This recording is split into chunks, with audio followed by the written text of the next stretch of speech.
Para hindi na ako mailigaw, no? Yeah. Ito na yung shotgun. Walang nga ka, guys. Parang mas maganda tong sniper na ito, mga kawasak.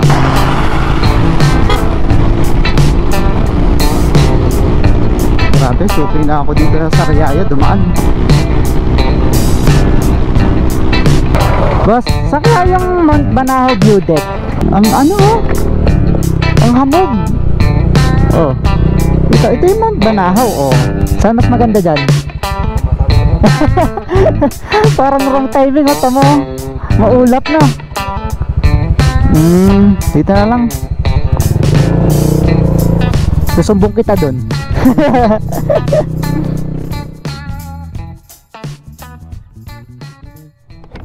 Alright, what's up mga kawasak? Ano ba na truck to? Laki. Kaya may asikasuhin lang sa Lucena City. At anong oras na?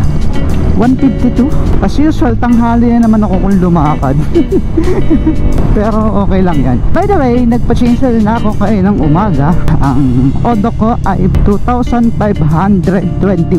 So pina-change ko na kayo ng umaga. 2,500 kasi dapat ito, change oil. Tapos sinama ko na din yung gear oil. So bagong fresh na naman ang ating Honda Click. At pwede na ulit mag-ride sa malayo.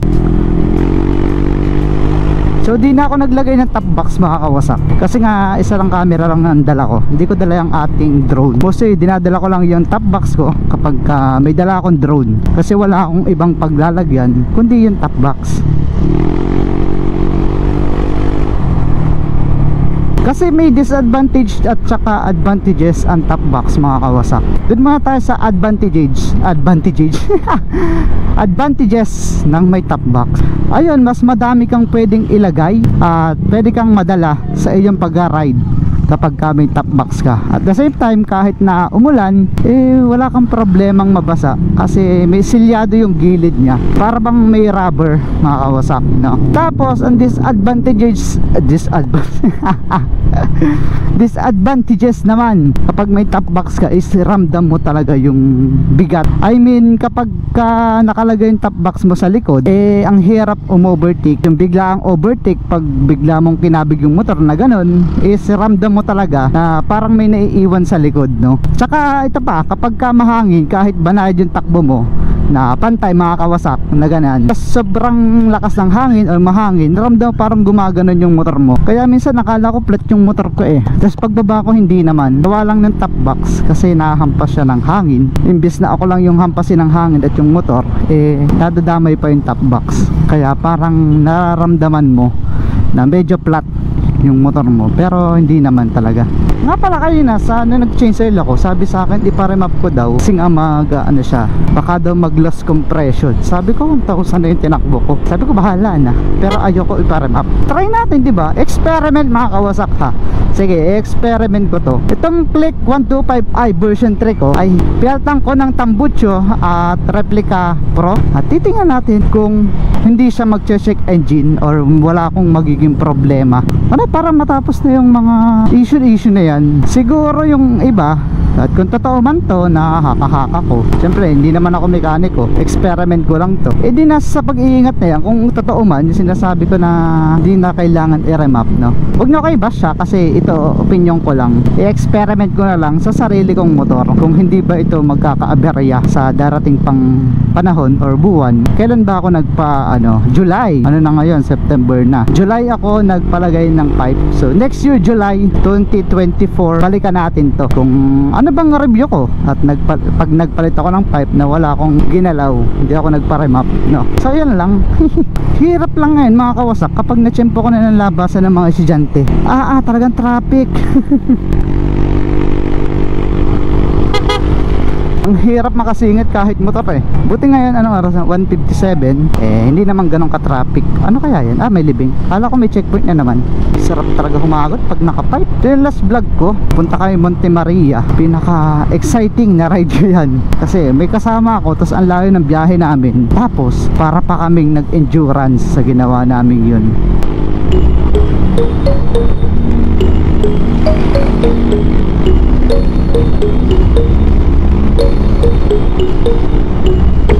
H, syempre pass out tayo, di kailangan natin bumusina dyan.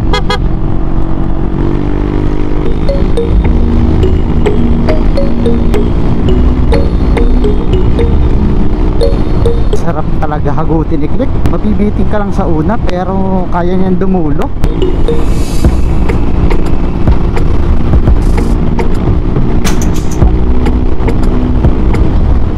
Aba, kala ko kung ano na eh. Itong may mga cowboy na to, mga kawasak ko. Siguro may kasama silang mga importanteng tao, mga VIP no. Dami masarap sumunod dun.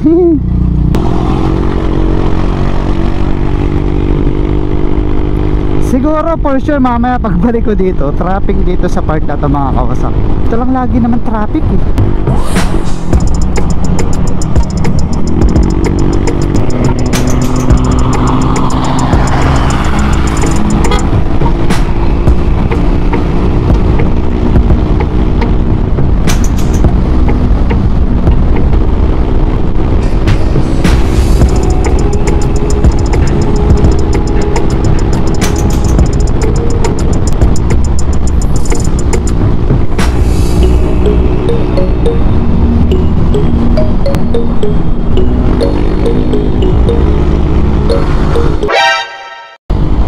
Dito tayo sa may Sambat, mga kawasak. Ito yung papuntang Gisgis.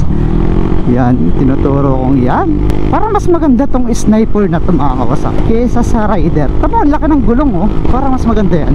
Yung rider kasi, kaya nagustuhan ko siya, mga kawasak, is manipis siya. Ang dali niyang sakyan, ang dali niyang i-maneuver. Tapos maliit lang din yung gulong. Pero sa mga bangkingan, mas lamang naman tong sniper na to, mga kawasak, no? Kasi tama, laki ng gulong niya. Tapos mas mabigat siya. Tapos si rider, mas magaan siya, tapos mas manipis pa. So hindi ko alam kung pag nagkapera o kung alin ba yung aking kukunin. Pero matagal pa naman kasi may ginagamit pa akong Honda Click. Siguro pag medyo umay na ako dito sa Honda Click, dagdagan na natin to, no? Alam mo, walang problema sa mga long ride na yan. Hindi ka naman din kailangan ng sobrang tolling kasi nga yung 80 km per hour niya is mabilis na naman yun. Kita mo ngayon, takbo natin 80, mabilis na siya. Bira lang naman mag-iisang daan kapag talaga sobrang ganda ng daan eh. Tsaka dito kayo sa Quezon, napakasama ng daan. May biglang lubak na lang na makikita ka sa kalsada, no? Mas maganda pa sa Batangas sa pinuntahan namin, mga kawasak. Ang ganda ng daan doon, grabe. Talon-talo ang Quezon Province. So by the way, sa Lucena punta natin, pero ang daan natin ay sa bayan ng Sariaya. Kasi ayoko nang dumaan dun sa tawag dun sa bypass ng Sariaya. Kasi nga parang ang pangit ng kalsada, patalbog-talbog. Yan yung diversion road, mga kawasak. Nakakadala naman kasi dumaan dyan. Mamaya nabubulaga pa ako ng mga lubak na malalaki. Delikado lang, mga kawasak. So dito na lang tayo sa Sariaya. Hindi pa naman labas ang gano'n ng mga estudyante, kaya hindi pa ganun ka-traffic yan. Parang masama na naman yung labas ko, parang uulan na naman, no? Tingnan mo. Sama na naman ng langit. Itim na naman. So ang pangit ng panahon ngayon, mga kawasak, hindi mo malaman kung ano ba, kung uulan ba ng todo o hindi. Tsaka sobrang hangin, kaya yung yung drone ko hindi ko muna magamit. Ayoko naman isapalaro yung drone ko sa mga malalakas na hangin na yan. At least napuntahan na natin mga lugar, pero much better talaga kung mapalipad ko din yung drone, kasi ang ganda-ganda talaga na aerial shot. Sariaya, Quezon. Shout out, mga kawasak, sa mga Sariayahin. Nga pala ang CSTC dito sa Sariaya. Diyan nag-aral ng college yung kuya ko, mga kawasak ko. Yan, College of Sciences, Technology and Communication Incorporated. Grabe, suki na ako dito sa Sariaya, dumaan. Kundi Palokban, papunta doon sa Louisiana, papuntang Tayabas, papuntang Lucena. Siguro mamaya doon na lang ako sa diversion, no? Kung hindi, siguro labasan na yun ng mga student pupils. Parang gas dito 61, ang mahal. Sa amin namang mga nakaklik, no, sa mga matitipid naming motor, kahit magmahal yan, medyo hindi naman masakit sa amin kasi nga ang tipid-tipid naman ng motor namin, hindi naman tumalakas talaga kumonsumo.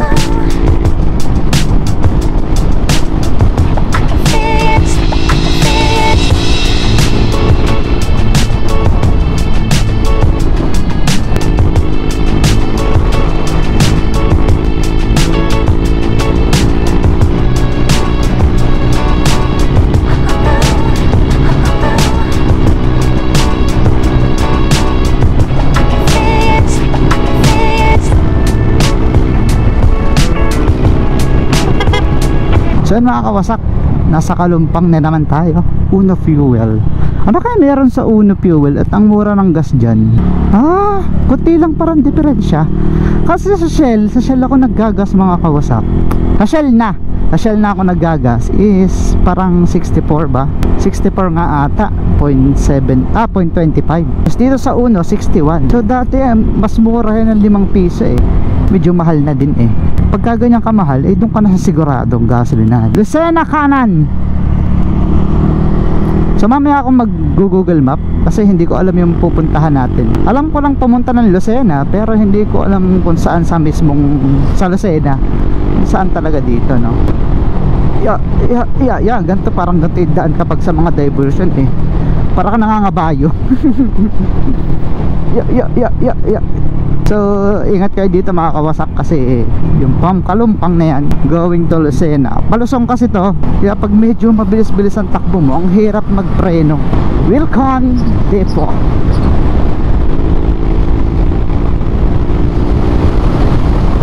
So yun mga kawasak, tigil ako dito. Kasi hiwalayan na to hindi ko alam kung saan tayo pupunta, kung dyan ba sa Pabayan o dyan sa papuntang Bicol, pupuntang Pagbilao. Ay, shoutout sa ating bagong cellphone mga kawasak, Vivo V25, para hindi na ako mailigaw, no? Yeah. Puta na shotgun. Walang kaya ka guys, bigla-bigla ka nalang sumisigaw. Ito ba yung yan ang gusto ko sa Android mga kawasak. Pag pinatay mong ganyan, tapos pag binuhay mo ulit, nasa mapa na. Hindi tulad sa iPhone, i-unlock mo pa. Yang hirap-hirap pagka naka-gloves ka. Magtatanggal ka pa ng gloves, or it's either na ipapassword mo gamit yung gloves mo. Pagka may ganito, pwede mo siya ipindot ng cellphone. So dati talaga nung wala pa akong gantong motor na pwedeng pang malayuan, binibiyahe ko lang yan kahit saan pumunta, kaya ang tagal-tagal ng biyahe ko. Hindi tulad dito na isang oras mo lang mumotorin o wala pa is nandun ka na. Kapag nag-bus ako, mag-aantay pa ako ng bus, bababa pa ako, kainit-init, tapos magta-tricycle pa ako o mag-jeep, kakaantay, yun, dun nauubos yung oras mga kawasak. Eto, pag may motor ka, napaka-convenient ng buhay kapag may sarili kang service. So hindi man tulad ng mga kotse, kasi sa kotse hindi ko kaya ang kotse. Hindi ko din kaya mag-maintenance pa ng kotse. Ano daw, may kotse sa bahay, yung in-upload ko ng minsan yung dilaw, kaso nga lang ang dami pa niyang ipapagawa. Ayoko namang gumastos ng sa kotse kasi hindi ko naman siya gamitin talaga. Ayun, wala din naman akong pang maintenance niya na malaki, kaya hindi ko muna siya magalaw ngayon. Hindi ko muna siya maipagawa. Nakakawala ng stress itong pagmumotor. Ito yung yan dyan, dyan din yung kadugsong nung kanina sa Riyaya na bypass.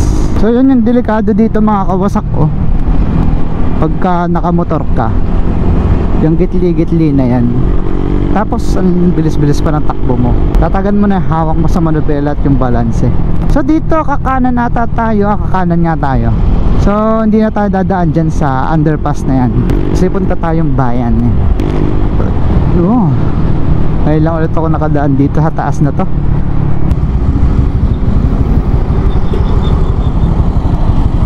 Pwede ba kumanan? Pwede, pagkakanan lang, no? Pwede pala.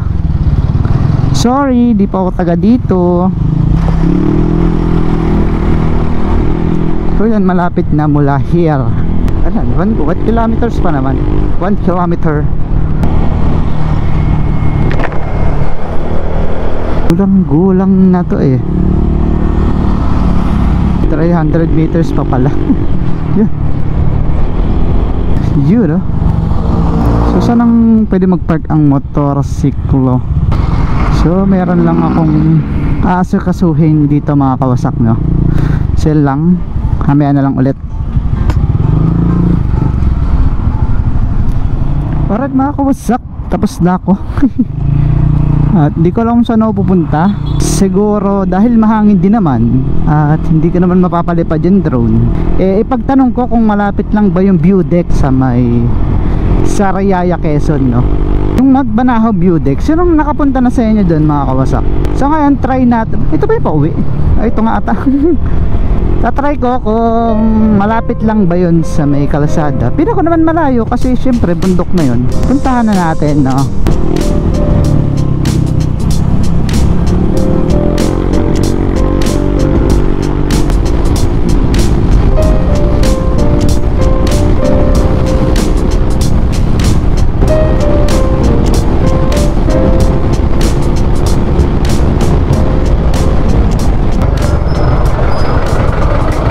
Boss, saan kaya yung Mount Banahaw view deck? Malayo po. Malayo pa.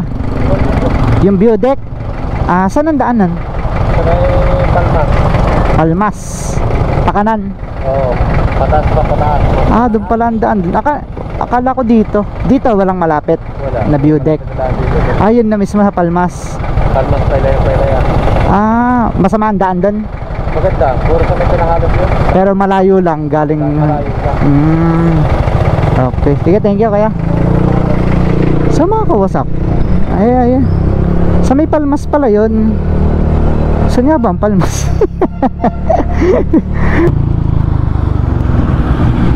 Mount Banahaw 8.2 kilometers. Dito nga ang daan, tae.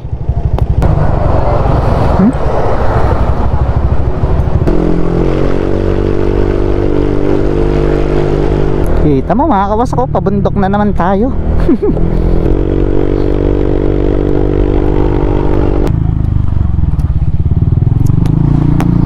Ito, kaliwa mga kawasak.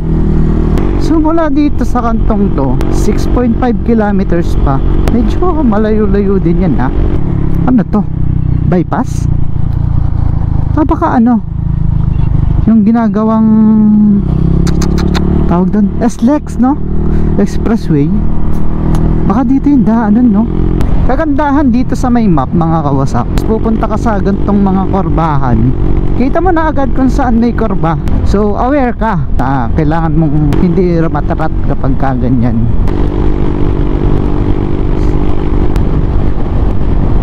Mount Banahaw view deck and cabin. Di ba? Kaya na pa tayo nag-aon na. Ang taas na siguro natin. May school pala dito eh. Ay buti mga 30 minutes pa bago lumabas. Yun na. Alas 4 alam ko labas ng mga elementary eh. So mga kawasak, puntahan nyo din to. Kasi kita ko naman ang ganda-ganda ng daan papunta doon. Kaso nga lang, kurbahan na ganito. Kasi normal naman talaga to sa mga bundok eh. 1.9 kilometers na lang andun na tayo. Ito diba, may na, kita mo nang mataas na tayo. Kaso mahamog. Parang timing niya naman ang punta ko sa bundukan na to. So mga kawasak, parang wrong timing niya naman tayo ng punta. Ang ang hamog. Ito yung Mount Banahaw. Itong kulay green yan, which is nasa unahan natin. Ngayon wala tayong makita. Hindi ko alam kung nag-uulan dyan or hamog lang talaga yan. Ba't kasi may hamog ngayon? The Lunas Farm Cabin and Campground. Meron din dyan. Dito tayo sa sa view deck lang. Tamang magkape lang tayo din mga kawasak. Nakita ko kasi sa friend ko sa Facebook, sa Mount Banahaw view deck and cabin sila nagpunta. Mount Banahaw view deck.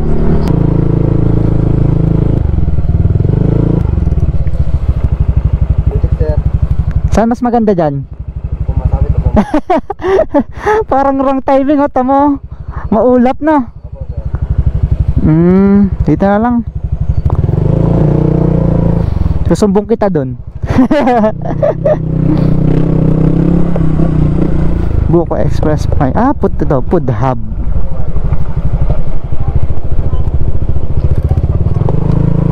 Dun pala ang mga motor. Wala naman palang maganda dito. Walang makita. Paano tayo nyan?